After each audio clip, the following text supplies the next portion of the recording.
वेगलज्जल प्रवाह पावितस्थले घरेवलम्ब्य लम्बिताम्बुजङ्गतुङ्गमालिकां ढमड्ढमड्ढमड्ढमन्निनादमड्ढमर्वयुञ्चकार चण्डताण्डवं तनोतु न शिव शिवम्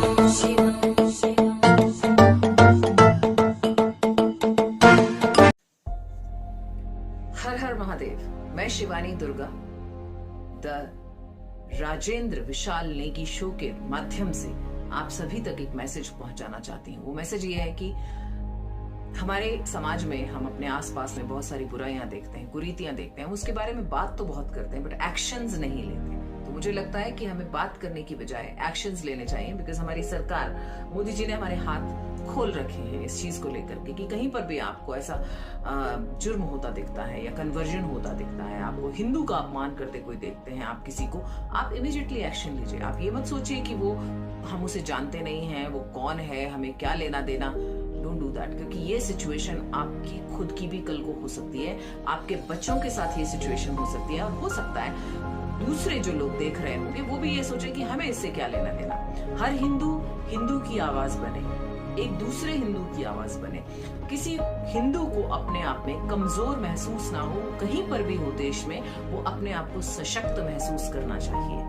साधुओं का अपमान होते देखते हैं, साधुओं की लिंचिंग होते देखते हैं, धर्म का अपमान होते हुए देख रहे हैं, कन्वर्जन होता जा रहा है और जिहाद फैल रहा है। हर जगह मैं देखती हूँ कि मुझे हिमाचल में, मैंने मनाली में देखा कि जो पूरी मार्केट है दिस इज ऑक्यूपाइड बाय धर्मी लोग, उनके द्वारा ऑक्यूपाइड है कंप्लीटली।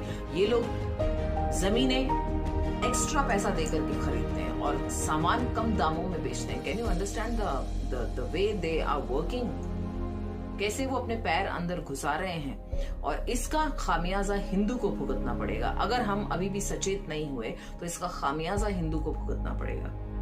तो हमें सतर्क रहने की आवश्यकता है, हमें अपने आसपास के माहौल को समझने की आवश्यकता है, हर हिंदू को हिंदू के साथ में खड़े होने की आवश्यकता है। ये नहीं कि अगर वो हमें जानते नहीं है बट वो हिंदू है, और हर किसी का आईडी चेक करना आवश्यक है।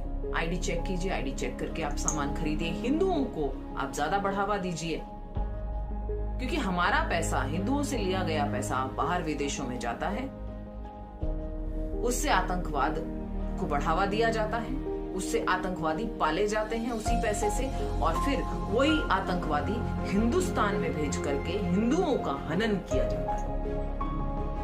जिहाद से बचने के लिए हमें प्रोग्राम्स करने की आवश्यकता है, हमें वर्चुअल प्रोग्राम्स करने की आवश्यकता है।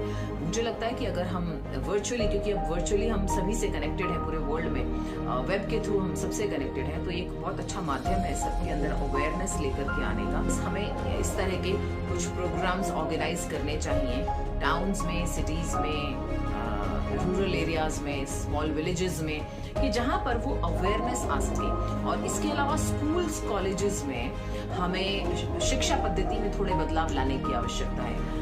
हमारे शस्त्र और शास्त्र की विद्या स्कूल में ही दी जानी चाहिए सेल्फ डिफेंस के लिए, ताकि हमारे जो लड़कियों के साथ इतने सारे अत्याचार होते हैं, लड़कियां जो झेलती हैं, महिलाएं जो झेलती हैं, उनको ये सब चीजें झेलनी ना पड़े। अगर वो सशक्त होंगी शास्त्र से और शस्त्र से, तो उनको कोई दबा नहीं सकेगा, उनका हनन नहीं होगा। तो हमें धर्म को बचाना है, राष्ट्र को बचाना है, महिलाओं को सशक्त किए बिना ये कार्य संभव नहीं है।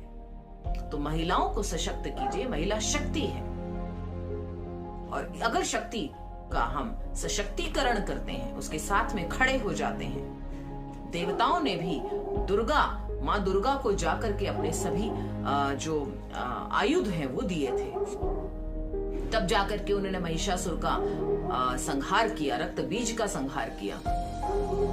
तो हमें भी इस तरह से हर महिला के साथ में खड़े होना चाहिए, उनको शक्ति देनी चाहिए, और हर हिंदू को हिंदू के साथ में खड़े होना चाहिए, ताकि उन्हें अकेला ना लगे।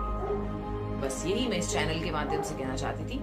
आप सभी को धनतेरस, छोटी दिवाली और लक्ष्मी पूजा की बहुत बहुत बधाई। हर हर महादेव, जय भवानी, जय अखंड भारत।